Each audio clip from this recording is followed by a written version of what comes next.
నమస్తే, welcome to Abhinav Bharat. పూల బొకేలు వద్దు, పళ్ళు కూరగాయలు ముద్దు. ఇది ఏపీ ఉప ముఖ్యమంత్రి పవన్ కళ్యాణ్ మాట. శాలువాలు విగ్రహాలు వద్దు, పెన్నులు పుస్తకాలే ముద్దు.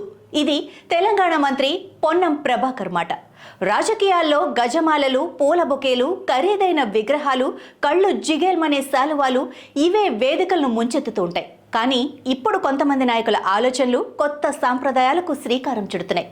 వేల రూపాయలు ఖర్చు చేసిన ఒక్క ఫోటో క్లిక్కుమన్నాక ఎందుకు కొరగాకుండా పోయే పూల బొకేల కన్నా, ఒక్క క్షణంలో మెడలో నుంచి తీశాక మూలన పడిపోయే పూలమాలల కన్నా నలుగురికి ఉపయోగపడేవి, అవసరం ఉన్నవాళ్లకు పంచేవి, పేదవాళ్ల ఆకలి తీర్చేవి తీసుకొస్తే మంచిది కదా. ఇదే ఆలోచన ఇప్పుడు తెలుగు రాష్ట్రాల్లో కొందరు నాయకులు తమను కలవటానికి వచ్చేవారికి వినమ్రంగా చెబుతున్నారు. తాజాగా AP deputy CM Pawan Kalyan మాట్లాడుతూ, కళ్లకు ఇంపుగా ఉండి కడుపు నింపలేనివి నా కోసం తీసుకురావద్దు.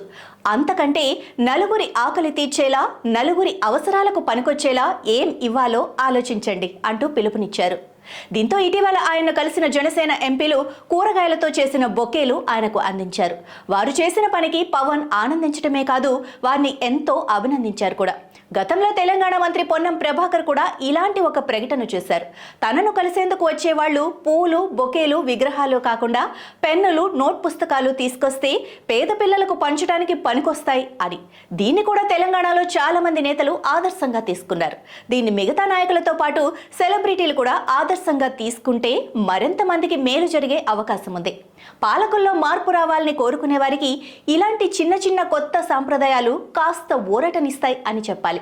అయితే ఇదే మార్పు ప్రజలను పాలించే విషయంలోనూ, వారికిచ్చిన వాగ్దానాలు నెరవేర్చే విషయంలో కూడా రావాలని కోరుకుందాం. నాయకులారా, మీ పనితనం మీ అధినాయకులకు తెలియజేయాలనుకుంటున్నారు. ప్రజలారా, మీ సమస్యలను మీ నాయకులకు తెలియజేయాలనుకుంటున్నారు. ప్రజా సమస్యల పరిష్కార వేదిక మీ అభినవ్ భారత్.